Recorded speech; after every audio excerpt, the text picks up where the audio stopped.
Seguimos hablando de la iglesia de Antioquía y hoy vamos a ver varios aspectos. Creo que hoy vamos a tener un plato fuerte donde uno tiene un montón de cosas donde se puede alimentar del Señor, y creo que son esos platos principales bien abundantes donde el Señor nos quiere alimentar, y está bueno que usted pueda tomar todo de parte de Dios para irse fortalecido, lleno, con conocimientos nuevos, con una mente más amplia y poder conocer más al Señor. Y eso es lo más importante. Y creo que vamos a conocer al Señor de una manera diferente, y lo importante que tiene que nosotros tenemos que cambiar nuestra manera en la que vemos a Dios, cómo vemos a Dios.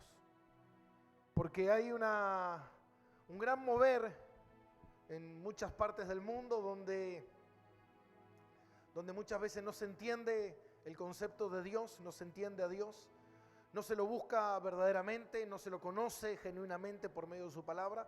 Entonces eso trae mucha confusión, trae muchas dudas, trae mucho enojo, trae muchas heridas, y muchas veces la gente se va de la iglesia porque está lastimada, está ofendida con Dios porque no entiende a Dios, o porque quizás no se le enseñó los conceptos de Dios o cómo es Dios de la manera correcta. Entonces, a veces las iglesias se van formando de tradiciones, de comentarios, de que fulano dijo, de que mengano dijo, de falsas enseñanzas, de falsas doctrinas, y nosotros tenemos que anclar nuestra vida a la palabra de Dios, no que la palabra de Dios se moldee a mi vida, porque cuando yo moldeo la palabra de Dios a mi vida, lo que yo estoy haciendo en ese momento, lo que hago es que empiezo a sacar cosas de contexto y empiezo a tomar o a torcer la palabra para que la palabra diga lo que yo quiero que diga. Y eso no es así. Yo tengo que anclar mi vida a la palabra de Dios para alinearme con la palabra y poder comprender verdaderamente quién es Dios. Y yo titulé este estudio que vamos a hacer del capítulo número 12 del libro de los Hechos. Vamos a trabajar hoy todo el capítulo completo. Y la iglesia sufre, la iglesia crece. Y uno podría decir, ¿qué tiene que ver eso? Y tiene que ver mucho porque justamente estaba leyendo un libro del doctor Miguel Núñez, y él decía que la hormona del crecimiento del cristiano es el dolor. Y que el cristiano muchas veces crece por medio de situaciones dolorosas, por medio de situaciones que no nos gustan, pero Dios sabe, y en su soberanía, que eso va a producir en nosotros lo que Dios quiere que produzca. La gran mayoría de nosotros que estamos acá hemos venido a los pies de Cristo muchas veces por medio del dolor. Muchas veces porque el dolor llegó a nuestra vida, puede ser emocional, puede ser físico, puede ser mental, pero muchas veces hemos llegado a los pies de Cristo en una situación dolorosa, en una situación en la cual uno se percata y se da cuenta de que la vida no es lo que uno pensaba, y que vivimos en un mundo donde la fragilidad, el dolor, los imprevistos, las tragedias suelen ocurrir constantemente. Y necesitamos confiar en un Dios verdadero, necesitamos empezar a abrir nuestro corazón y a descansar completamente en Él. Amén. Y eso habla de la soberanía de Dios, y esto habla en el capítulo número 12. Acá vamos a encontrar al primer mártir de la iglesia cristiana, al primer apóstol martirizado, Jacobo. Y vamos a hacer una pequeña introducción mientras vamos a leer el capítulo 12 del versículo 1 al versículo 5. Y dice: y en aquel mismo tiempo el rey Herodes echó a manos a algunos de la iglesia para maltratarles, y mató a espada a Jacobo, hermano de Juan. Y viendo que esto había agradado a los judíos, procedió a prender también a Pedro. Era entonces los días de los panes sin levadura, y habiéndole tomado preso, le puso en la cárcel, entregándole a 4 grupos de 4 soldados cada uno, para que lo custodiase. Y se proponía sacarle al pueblo después de las Pascuas. Así que Pedro estaba custodiado en la cárcel, pero la iglesia, diga conmigo, pero la iglesia hacía sin cesar oraciones a Dios por él. Ahora, es importante cuando uno lee la palabra de Dios, porque una cosa es lo que te digan de Dios y otra cosa es lo que dice la palabra de Dios, porque la palabra de Dios es su palabra, es la que nos va a enseñar, es la que nos va a mostrar, es la que el Señor nos dejó preparada para nosotros, para que nosotros podamos crecer, podamos confiar, podamos descansar en Dios. Y vemos acá a Jacobo, que es el primer mártir de los apóstoles, y vemos cómo Jacobo, que también era conocido por Santiago, su nombre, ellos mayormente tenían 2 nombres, nosotros vamos a ver que también está Santiago el menor, Santiago el mayor, y en ese momento Jacobo hermano de Juan, era una persona muy especial para el Señor porque fue alguien sumamente importante. Yo muchas veces he dicho que el Señor tenía 12 apóstoles, pero entre esos 12 apóstoles tenía 3 que eran íntimos, que era Pedro, Jacobo y Juan. Con esos 3 es donde el Señor se fue al monte de la transfiguración, fue cuando los llevó aparte a orar en el monte de Getsemaní, fue cuando fue a resucitar a la hija de Jairo. Así que era alguien del entorno muy íntimo de Dios. Pero eso no impidió que muriera. Muchas veces uno cree que dice, bueno, yo que estoy en las manos del Señor o estoy en Dios, Dios me va a cuidar, Dios me va a proteger y a mí nada malo me va a pasar. Y eso no funciona de esa manera. Por eso muchas veces la gente dice, bueno, si tú tienes a Dios todo te va a ir bien en la vida. Y no es así. Lo que nosotros tenemos que entender es que Dios tiene un plan, Dios tiene un propósito, Dios tiene algo que Él diseñó y que lo va a llevar a cabo, nos guste o no nos guste. Acá vemos que el rey Herodes, cuando nosotros leemos la Biblia, vemos que hay muchos Herodes, diferentes Herodes. Ahora, ¿por qué hay tantos Herodes? ¿Por qué? Porque Herodes era una familia, la familia de los Herodes, y el primero fue Herodes el Grande. Herodes el Grande fue el que cuando se enteró que había nacido el rey de los judíos mandó a matar a todos los niños. Ese era Herodes el Grande. Después ese Herodes muere y sus hijos, que también se hacen llamar Herodes, Herodes Agripa, Herodes Arqueleo, son también herederos y en ese tiempo se divide el reino entre ellos. Sepamos que la nación de Israel tenía un rey desde los tiempos del rey Saúl, el rey David, y así sucesivamente ellos tenían un rey. Bueno, este rey no era un buen rey, no eran buenos reyes, eran malos reyes, a tal punto que Juan el Bautista fue el que de cierta manera acusó al rey Agripa. ¿Por qué? Porque el rey Agripa se había casado, había tomado la mujer de su hermano Herodes Arqueleo. Y en ese momento Juan el Bautista denuncia al rey Herodes Agripa y Agripa le manda a cortar la cabeza después de que la hija de Herodina le pide la cabeza. Y también es el mismo Herodes que está en el momento de la crucifixión de Cristo. Después ellos mueren y toma aquí la sucesión Herodes Agripa I. En este caso, el que está hablando aquí es Herodes Agripa I, que es el nieto de Herodes el Grande o el hijo de Herodes Agripa. Ahora, este Herodes es importante entender por qué hace esto.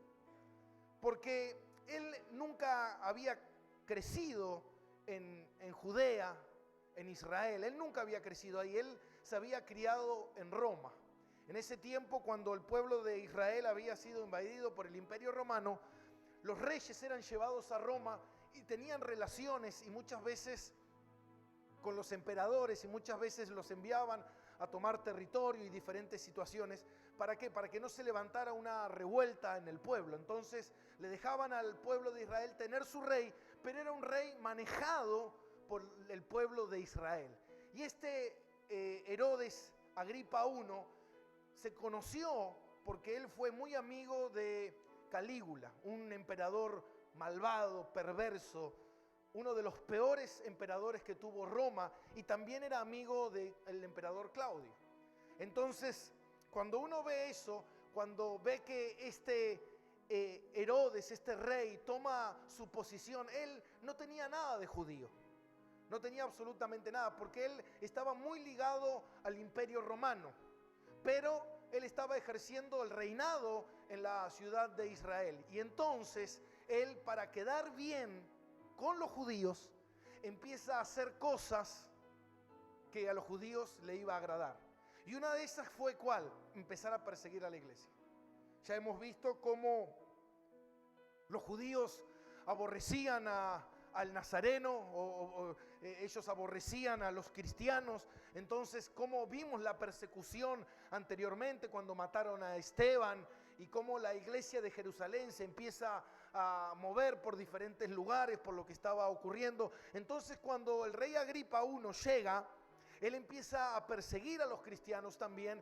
¿Se acuerdan que había venido un tiempo de paz sobre Jerusalén? Pero aquí nuevamente se levanta de vuelta el avispero, empieza de vuelta la persecución, y en ese momento empiezan a tomar algunos de la iglesia para maltratarlos. Cuando uno ve eso, uno dice, ¿cómo puede ser?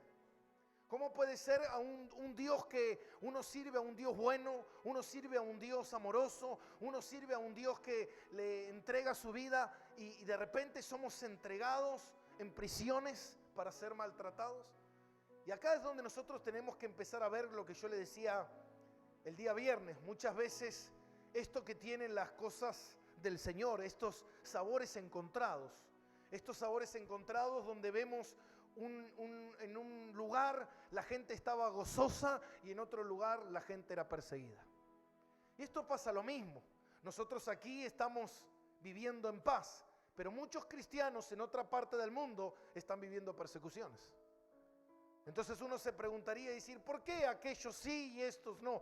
Y esto tiene que ver con la soberanía absoluta de Dios, que Dios hace las cosas como Él planificó que las hará. Amén.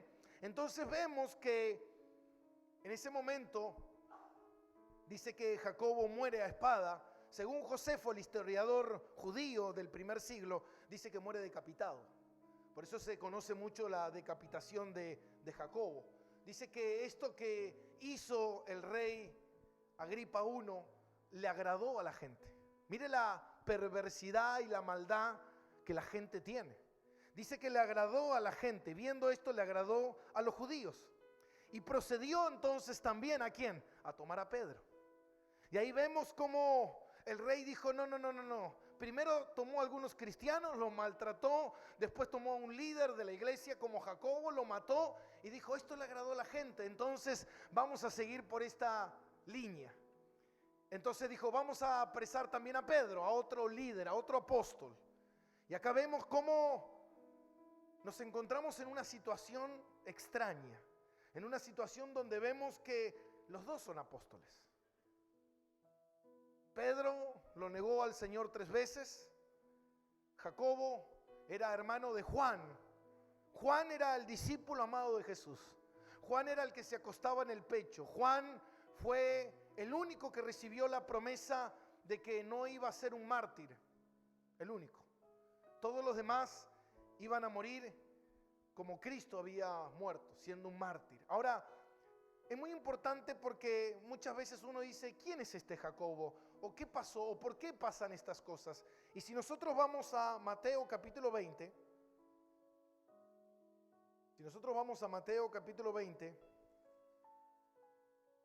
nos vamos a encontrar con una madre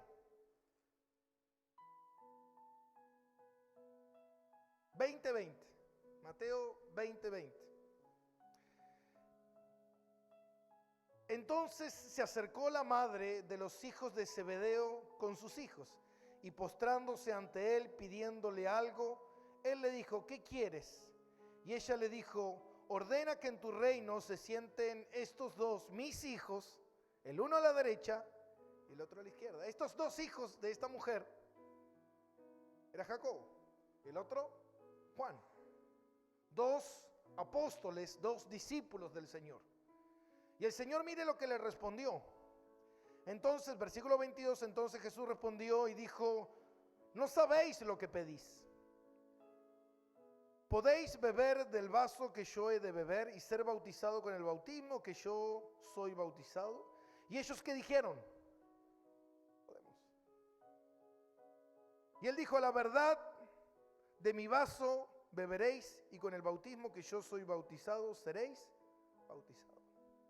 ¿Qué era el vaso que Jesús decía?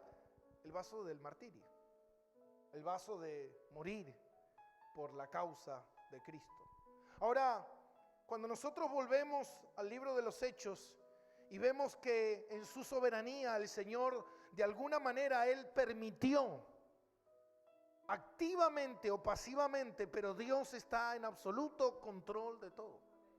Muchos pudiéramos preguntarnos por qué el Señor permitió la muerte de uno de los apóstoles. ¿Por qué el Señor permitió que muchos sean apresados? ¿Por qué el Señor permite que Pedro sea apresado? Ahora, una pregunta que muchas veces nosotros nos tenemos que hacer. ¿Qué lo llevó a Pedro? ¿Qué lo llevó a Jacobo a perder la cabeza? ¿Qué lo llevó a Pedro a terminar en una cárcel? Si nosotros viéramos a un hermano que de repente termina preso, lo primero que uno se pregunta es: en algo raro debe andar. Si vemos que alguien se enferma y muere, y bueno, debería ser que estaba en pecado. Ahora la pregunta es: ¿qué pecado tenía Jacob? ¿Qué pecado tenía Pedro? Seguramente ninguno. Pero ellos dos terminaron en una prisión. Uno termina perdiendo la cabeza, uno termina muerto y el otro termina encarcelado, sabiendo que al día siguiente o después de las Pascuas iba a ser martirizado, iba a morir. Ahora, si uno ve estas cosas de esta manera, uno dice: ¿por qué?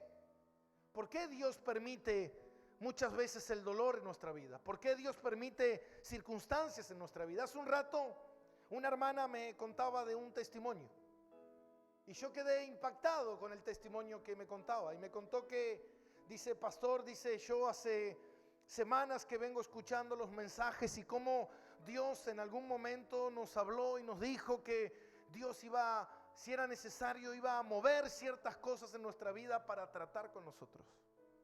Y yo, dice, yo lo pensaba y digo: no sé si es tan así. Y dice: y el domingo pasado me pasó una experiencia increíble. Dice: me levanto de dormir y miro a mi hijo, y mi hijo estaba muerto, no respiraba. Y empecé a mover a mi hijo, lo saqué a la calle y bueno, y se hizo todo un alboroto, empezaron a llamar a los vecinos, el niño no respiraba, vinieron la policía, vinieron la ambulancia, el niño estaba muerto y ella empezó a orar y empezó a orar y empezó a orar. Hasta que el niño empezó a respirar. Y yo le dije: ¿y qué te dejó esto? ¿Qué lectura te dejó esto? Porque la lectura terrenal es que, bueno, pasó esto. Ahora la lectura celestial es que Dios quería tratar conmigo. Es que Dios permitió y vi la mano de Dios, la soberanía de Dios. Vi que con Dios no se juega. Vi que con Dios, que Dios quería un cambio en mi vida y yo le estaba esquivando al cambio de Dios, y esto me hizo abrir los ojos. Ahora, es como decíamos, el dolor es la hormona de crecimiento. El dolor es el que nos ayuda a reflexionar, a pensar, a acercarnos a Dios. Y cuando nosotros vemos esto en la iglesia que estaba sucediendo, uno se pregunta y dice: ¿por qué Dios permitía esta circunstancia? ¿Por qué Dios permite esto? Y muchas veces nos cuesta entender en profundidad la soberanía de Dios, porque la soberanía de Dios es tan profunda, es tan grande, es tan extraordinaria, que muchas veces nosotros, cuando nos pasan cosas que nosotros no entendemos, en primero lo que empezamos a hacer es atribuir a que Dios nos abandonó, que Dios nos dejó. que Dios no está con nosotros, que alguien nos está haciendo un mal, que el enemigo se levantó con nuestra vida. Hermano, es importante entender algo, que si el enemigo se va a levantar contra ti, primeramente le tiene que pedir permiso a Dios. Y Dios se lo tiene que otorgar. Porque el enemigo no puede tocarte si Dios no se lo permite. Ahora, si Dios se lo permite, es ¿por qué? ¿Qué es lo que Dios quiere enseñarme con todo esto? Y uno dirá, bueno, ¿no hay otro método en el cual Dios puede hacer las cosas? Es lo que le dijo Jesús en el huerto de Getsemaní. Padre, si es posible, si hay una posibilidad, pasa de mí esta copa. Y volvió a orar y dijo, Padre, si es posible, pasa de mí esta copa. Y volvió a orar por tercera vez y dijo, Padre, si hay alguna posibilidad que yo no beba de esta copa. Y la respuesta siempre fue la misma. No, no, no. Muchas veces nosotros nos preguntamos y decimos, ¿será posible que Dios haga las cosas de otra manera? Y muchas veces nos cuesta entender esa profundidad y esa soberanía tan grande que Dios tiene. Pero vemos aquí dos contradicciones aparentes. Vemos a Jacobo muriendo y vemos a Pedro siendo apresado. Pero hay algo que rescato mucho de este pasaje de la Biblia y dice que la iglesia no dejaba de orar. Y eso es importante, ¿por qué? Porque uno se podría decir, bueno, ¿para qué oro? Si Jacobo murió, seguramente también Pedro va a morir. ¿Cómo esta hermana? Todos le decían, ya está muerto. Y ella oró igual. Y uno dice, ¿para qué ora si ya está muerto el niño?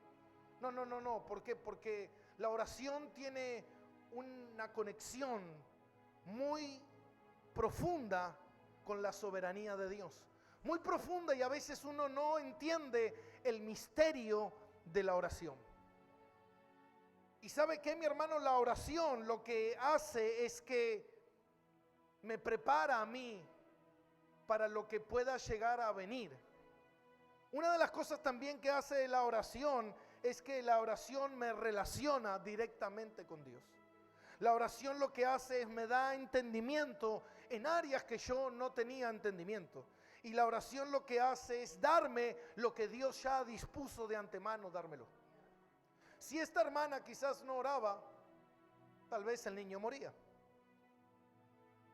Y uno dice, bueno, pastor, entonces si yo oro, el niño no va a morir. No, porque esa es la conexión que tiene la oración con la soberanía de Dios. Muchas veces, como dice Santiago, dice, y no recibís porque no pedís.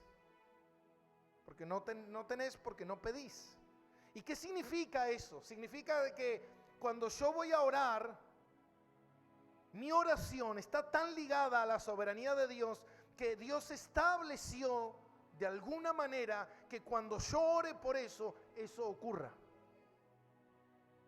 Pero también está de que puedo orar y que no ocurra. La oración nunca va a torcer la voluntad de Dios. La oración nunca va a hacer lo que uno quiere. Porque mucha gente dice, bueno, si yo oro va a suceder. No. La oración no hace cambiar de parecer a Dios. Dios no cambia, dice la Biblia. Dios no puede cambiar. Lo que Él estableció y lo que Él determinó ya está determinado. Tampoco la oración hace que las cosas se crean. Como diciendo, bueno, no está esto, yo voy a orar y Dios lo va a crear para mí. No. Lo que hace la oración es, si yo estoy orando, en ese momento que yo estoy orando y está en la soberanía de Dios, que Dios ya había establecido dármelo, y por cuanto yo oré, Dios me lo entrega. ¿Se entiende? Ahora, y si yo no oro, Dios no me lo entrega. Si está en la soberanía de Dios, no entregármelo, no. Porque Dios está esperando que yo ore para entregármelo. ¿Me está entendiendo? ¿Por qué? Porque el Señor quiere que yo ore. Porque la oración es lo único que me vincula directamente con Dios. Es lo que me relaciona con Dios. Por eso Dios quiere que nosotros oremos. Por eso dice que la iglesia estaba aquí orando sin cesar. Había muerto Jacobo. Juan estaba triste porque su hermano había muerto. Imagínense qué habrá pensado Juan. Juan diciendo, yo soy el discípulo amado del Señor. Yo tengo una relación muy estrecha con el Señor y de repente mi hermano muere. Pero ¿sabe qué, mi hermano? Cuando uno es maduro espiritualmente, empieza a entender cosas que antes no entendía. Entonces podemos ver que la iglesia oraba sin cesar, no sabiendo cuál iba a ser el resultado, porque esto es importante. La iglesia oraba: Señor, haz lo que tengas que hacer, Señor. Si tienes que liberar a Pedro, Señor, libéralo, Señor. Si tienes que prepararnos a nosotros para huir, si tienes que hacer algo, Señor, toma el control de esta situación. Y la iglesia oraba sin cesar, dice, fervientemente. La iglesia era una iglesia de oración. ¿Cuántos creen que esta iglesia tiene que ser una iglesia de oración? Hermanos, si nosotros somos una iglesia de oración, ¿cuántas cosas van a suceder? Pastor, ¿sucedieron porque oraron? No, sucedieron porque estaban establecidas, y nosotros entendimos que la oración es parte fundamental. Dios me lo dio porque oré. No, Dios te lo dio porque ya Dios había determinado que te lo iba a dar. Te lo dio cuando vos empezaste a entender que la oración es importante. ¿Se entiende? Amén. Entonces fíjate algo. Vamos a continuar. Versículo 6. Y cuando Herodes le iba a sacar, aquella misma noche estaba Pedro, ¿qué estaba haciendo? Entre dos soldados sujetos con dos cadenas, y los guardias delante de la puerta custodiaban la cárcel. Mire la custodia que tenía. Tenía una custodia en la primera puerta, tenía custodia en la segunda puerta, y tenía uno de cada lado con grilletes que estaban amarrados a cada mano y a sus soldados. ¿Y Pedro qué estaba haciendo? Hermano, al día siguiente Pedro iba a ser decapitado. ¿Cuántos pudieran dormir? Creo que nadie, ¿o no? Nadie podría dormir sabiendo de que muchos han especulado con esto, de decir que la iglesia estaba orando y Pedro estaba durmiendo. Pero Pedro era así. Pedro era una persona de mucha confianza. Y esto es increíble porque uno puede ver acá que, como dice la palabra, ¿no? ¿Por qué os afanáis? ¿Por qué te preocupáis? ¿Por qué estamos preocupados? Mire Pedro, hermano, ni siquiera preocupado estaba durmiendo. Estaba durmiendo, descansando, confiando en Dios. Dile al que está a tu lado: tienes que empezar a confiar más en Dios. Amén. Tenemos que aprender a confiar un poco más. Ay, pastor, lo que pasa es que no puedo dormir, estoy mal. Mira Pedro. Mira Pedro. Pedro al día siguiente iba a ser ejecutado y Pedro estaba durmiendo. A tal punto que cuando se aparece el ángel, vamos a ver más adelante, versículo 7, he aquí se presentó un ángel del Señor, y una luz resplandeció en la cárcel, y tocando a Pedro en el costado, le despertó, diciendo, levántate pronto, y las cadenas se le cayeron de la mano. Mire el ángel se presenta y Pedro estaba durmiendo. Fue tremenda la luz, fue tremendo el resplandor. Mire cómo es Dios, mi hermano. Ahora la pregunta que usted se tiene que hacer es: ¿por qué el ángel rescató a Pedro y no rescató a Jacobo? ¿No eran los dos apóstoles? Sí. ¿Que el Señor entonces hay preferencia por unos y no hay preferencia por otros? No. Ahí nos damos cuenta de la soberanía de Dios. Por eso muchas veces los cristianos nos peleamos, discutimos y nos enojamos muchas veces porque decimos: ¿cómo puede ser que aquel hermano esté siendo bendecido y yo no estoy siendo bendecido? Ahora, ¿qué significa eso? ¿Significa que Dios está con él y Dios no está conmigo? No, es un error. ¿Se entiende? ¿Por qué Dios le da a él y a mí no me da? Porque Dios estableció a vos darte otra cosa. Porque Dios estableció a ti no dártelo. Yo pensé muchas veces y digo: ¿por qué será que Jacobo murió? ¿Será porque Jacobo estaba preparado para morir y Pedro todavía no? ¿O era porque Jacobo ya había terminado su tiempo, su ministerio, y Pedro todavía no? Pedro tenía que escribir primera, segunda de Pedro, tenía que viajar a Roma y tenía que hacer muchas otras cosas. Si nosotros lo miramos con nuestros ojos humanos, muchas veces diríamos, bueno, pero no era justo que Jacobo muriera. Pero ¿quién determina esa justicia? Esa justicia la determina Dios. ¿Me entiende? No somos nosotros los que determinamos lo que Dios quiere hacer. Lo que pasa es que muchas veces el cristiano dice, yo no entiendo. Y ese no entiendo en realidad es, yo no lo acepto. Yo no acepto que Dios se lo haya llevado. Yo no acepto que Dios obre de esta manera. Yo no acepto que Dios haga las cosas así. Hermano, esa es una actitud soberbia delante de Dios. Yo no sé por qué, pero Dios sí sabe. Ahora yo pensaba y digo, bueno, tal vez no hay una lectura terrenal para esto. Uno no lo puede mirar con ojos terrenales y decir, ¿por qué Dios se llevó a Jacobo y no se llevó a Pedro? ¿Y sabe qué, mi hermano? Hay cosas que muchas veces ni siquiera nosotros vamos a saber. La Biblia no nos da una explicación. No nos explica el porqué de las cosas. Pero lo que sí podemos ver es que Dios está en el control absoluto de todas las cosas. ¿Se entiende eso? Ahora fíjate algo. Herodes mata a Jacobo. Herodes decide matar a Pedro. Pero ¿sabe qué, mi hermano? Cuando Dios quiere hacer algo, no hay nada ni nadie que lo detenga. ¿Me entiende? Cuando Dios determinó algo, Dios lo va a hacer porque es Dios. Cuando Dios no va a hacer nada, hermano, por más que usted ore, por más que usted pacte, por más que usted ofrende, por más que usted vaya caminando a Luján, si Dios dijo que no va a suceder, no va a suceder. ¿Me entiende? Por eso nosotros tenemos que estar confiados en Dios. Y eso lo pudimos ver recientemente con lo que sucedió con este adorador Julio Melgar. Que la iglesia decía, no se va a morir, no se va a morir, no se va a morir. Y se levantaban hombres y mujeres y decían, no se va a morir, no se va a morir. Y no aceptamos un no como respuesta. Dios va a decir que sí, Dios va a decir que sí, y se murió. Con 40 monedas de años. No se puede morir. ¿Por qué? Pedro en algún momento va a morir. Más adelante Pedro va a morir. Va a morir martirizado, clavado en un madero, puesto al revés en Roma. Ahora, en este momento, en esta oportunidad, le tocó el tiempo a Jacobo. Y eso es lo que a veces la gente no entiende. Que es como que tenemos tanto nuestros ojos puestos en lo terrenal y no en lo celestial, que para nosotros es sumamente fundamental que nos vaya bien en esta vida. Y Dios dice, en esta vida nunca te va a ir bien.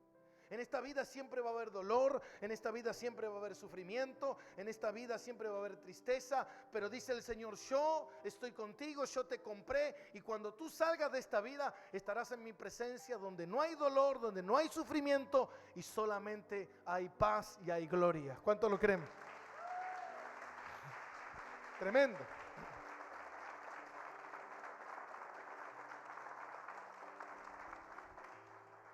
Eso es importante. Entender la soberanía de Dios. Entender que Dios está en el control. Entender que muchas veces nosotros, ¿cuántas veces quisimos ayudar a Dios? ¿Cuántas veces uno quiere ayudar a? No, voy a ayudarlo a Dios. Porque ya que Dios se tarda, yo le voy a apurar el paso a Dios. A Dios no lo puedes ayudar. Dios va a hacer las cosas que Dios determinó en el tiempo que Él determinó, cuando Él determinó y cómo Él determinó. No, yo me voy a apurar porque quiero lograr esto. Quizás todavía no conociste al Dios soberano que te va a demostrar que no es cuando tú quieres, sino cuando Él quiere. Que no es con tu fuerza, sino es con su espíritu. Que no es por lo que tú hagas, sino es por lo que Él haga. Si me porto bien, Dios me va a bendecir. Dios te va a bendecir si Él determinó bendecirte. Y si me porto mal, pastor, Dios me va a bendecir. Si Dios determinó bendecirte, te va a bendecir, pero también te va a exhortar. Amén, iglesia. Porque Dios conoce todas las cosas de antemano. Él es un Dios omnisciente. Ahora dice que Pedro estaba durmiendo mientras el ángel fue y lo golpeó y le dijo: Pedro, levántate y cíñete, dice versículo 8. Y le dijo el ángel: cíñete y átate las sandalias. Y él lo hizo así. Y le dijo: envuélvete en tu manto y sígueme. Y saliendo le seguía, pero no sabía que era verdad lo que hacía el ángel, sino que pensaba que veía una visión. Y habiendo pasado la primera y la segunda guardia, llegaron a la puerta de hierro que daba a la ciudad, la cual se abrió por sí misma y salió. Y salidos pasaron por una calle y luego el ángel se apartó de él. Ahora digo, ¿quién le abrió la puerta? El ángel. Dice que la puerta se abrió ¿cómo? Sola. ¿Vieron que hay personas, hermanos, que muchas veces quieren forzar a que Dios les abra las puertas? ¿Forzar a que Dios haga algo en tu vida? No, espera. Dice la palabra de Dios en hebreo que Dios puso a cada uno de nosotros ángeles. Dice la palabra ángeles que son ministradores. Ángeles que están para ayudarnos a aquellos que hemos alcanzado la salvación de Dios. Recuerdan que el Señor en una oportunidad enseñó en una parábola sobre el rico y Lázaro, y dice que cuando Lázaro murió, dice que dos ángeles lo llevaron a la presencia del Señor. Esto nos muestra aquí que nosotros veamos o no veamos, Dios puso ángeles que están ahí cuidándote. ¿Usted cree que Jacobo no tenía un ángel que lo estaba cuidando? Claro que sí. Pero la orden del cielo era que Jacobo tenía que ir a la presencia de Dios. Entonces el ángel seguramente no hizo absolutamente nada. Aquí la orden era completamente diferente. La orden era que Pedro debía ser liberado. Pedro todavía no había terminado su tarea. Pedro todavía no había hecho lo que el Señor quería que Pedro hiciera. ¿Y sabes qué, mi hermano? Cuando Dios determina algo, no hay nadie que pueda sostenerle las manos a Dios. El ángel fue y hizo lo que tenía que hacer. Y mire esto, Pedro estaba ahí encarcelado, tenía un soldado de un lado, un soldado del otro, puertas, soldados afuera, y el ángel y Pedro pasaron por ahí sin que nadie lo notara. La puerta de hierro dice que fue abierta por sí sola. Cuando Dios quiere abrirte una puerta, Dios te la abre. Ahora, cuando Dios no te abre una puerta, es porque Dios no la está abriendo. Amén. No, yo quiero que Dios me abra esta puerta. Yo quiero forzar esta situación. Y esto muchas veces lo he visto. Yo muchas veces he visto situaciones de personas, de cristianos, que muchas veces se han lanzado a lo ministerial, se han lanzado a ser pastores, se han lanzado a ser alabancistas, porque es el deseo de su corazón, pero no está en la soberanía ni en la voluntad de Dios. Y muchas veces los ves fracasar, los ves que no avanzan, los ves que no lo logran, los ves que lo que hacen no prospera, y uno se pregunta el por qué. ¿Sabes por qué? Porque lo están queriendo hacer con sus fuerzas y no con la soberanía de Dios. Pero cuando está Dios, no es forzado. Cuando está Dios, es Dios el que está obrando, es Dios el que obra. Yo recuerdo hace muchos años atrás, muchas veces diferentes tipos de personas me dijeron: Gastón, ¿por qué no haces otra cosa? ¿Por qué no abres otra cosa? ¿Por qué no abres otra iglesia? Y yo siempre le decía lo mismo. ¿Sabes por qué? Porque quizás mi deseo y el de mi corazón es hacer un montón de cosas, pero la pregunta es: ¿y cuál es la voluntad de Dios? Si Dios va a abrir otra iglesia, es Dios el que la va a abrir. Es Dios el que lo va a hacer. Y bueno, pastor, pero a veces nosotros tenemos que hacer. No, tranquilo. Si Dios va a hacer, Él lo va a hacer. Y Él va a mostrar que es Él el que hizo este milagro. Cuando Él mostró en Pedro, Él fue y Él mostró que no había nada que pudiera retener a Pedro. No había Herodes, no había soldados, no hay nada que puedan detener lo que Dios ha determinado que tú vas a lograr en la vida. Lo que tú vas a hacer en la vida. No hay nada que lo pueda detener. Y dice en el versículo 11 Entonces Pedro, volviendo en sí, dijo: ahora entiendo verdaderamente que el Señor ha enviado su ángel y me ha librado de la mano de Herodes y de todo el pueblo de los judíos que esperaban que lo mataran. Versículo 12. Y habiendo considerado esto, llegó a casa de María, la madre de Juan, el que tiene por sobrenombre Marcos, donde muchos estaban reunidos orando. Y cuando llamó a la puerta, Pedro a la puerta del patio, salió a escuchar una muchacha llamada Rode. Rode significa rosa. ¿Hay alguna que se llama Rosa acá? ¿Nadie? Yo tengo una hermana que se llama Rosa. Rode es rosa. La cual, cuando reconoció la voz de Pedro, del gozo no abrió la puerta, sino que corrió adentro y dio las nuevas de que Pedro estaba a la puerta. Y ellos le dijeron: ¿estás qué? Loca. Pero ella aseguraba que así era. Entonces ellos decían: es su ángel. Ahora mira, la iglesia estaba orando. Y quiero parar un poquito acá, porque la iglesia estaba orando, pero ¿sabes qué, mi hermano? A veces nosotros cometemos un error, que muchas veces nosotros oramos y esperamos que Dios haga las cosas como nosotros estamos orando. Ellos estaban orando por una intervención de parte de Dios, pero nunca se percataron de que Dios iba a intervenir de la manera que intervino.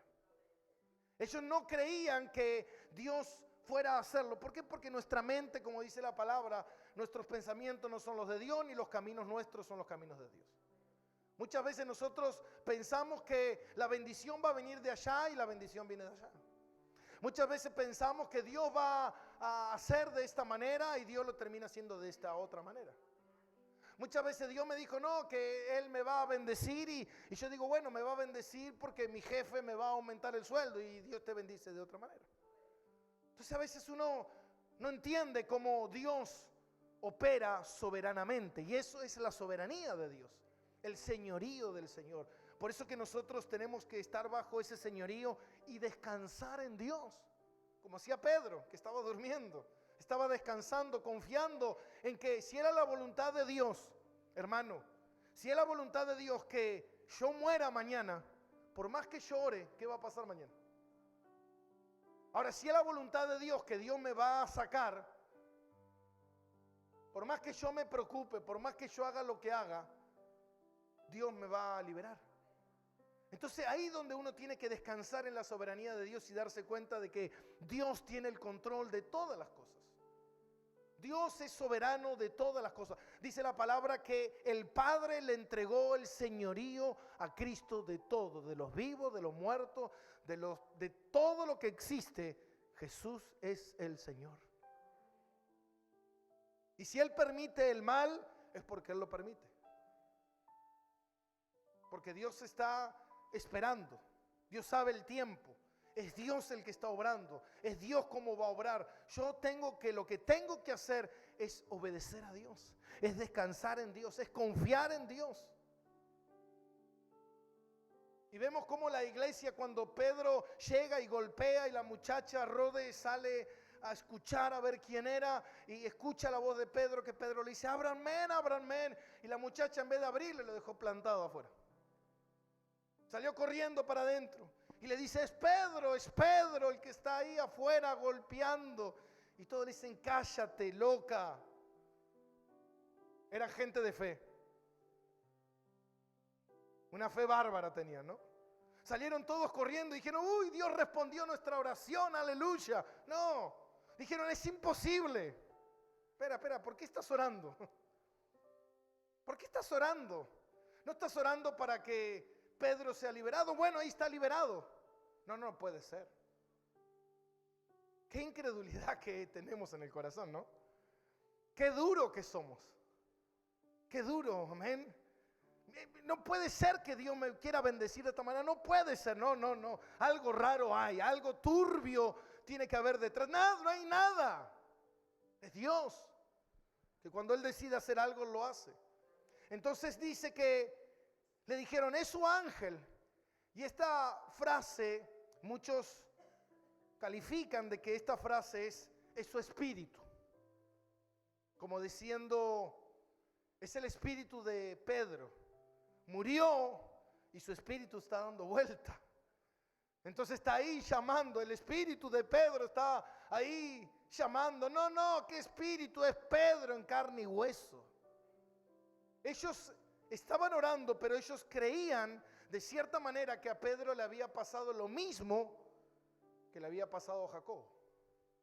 Jacobo había sido decapitado, Pedro seguramente también. Dice más, Pedro persistía en llamar. Y cuando abrieron y lo vieron, ¿cómo se quedaron? ¡Wow! ¿Por qué te asombras? ¿No estabas orando? ¿Qué te sorprende?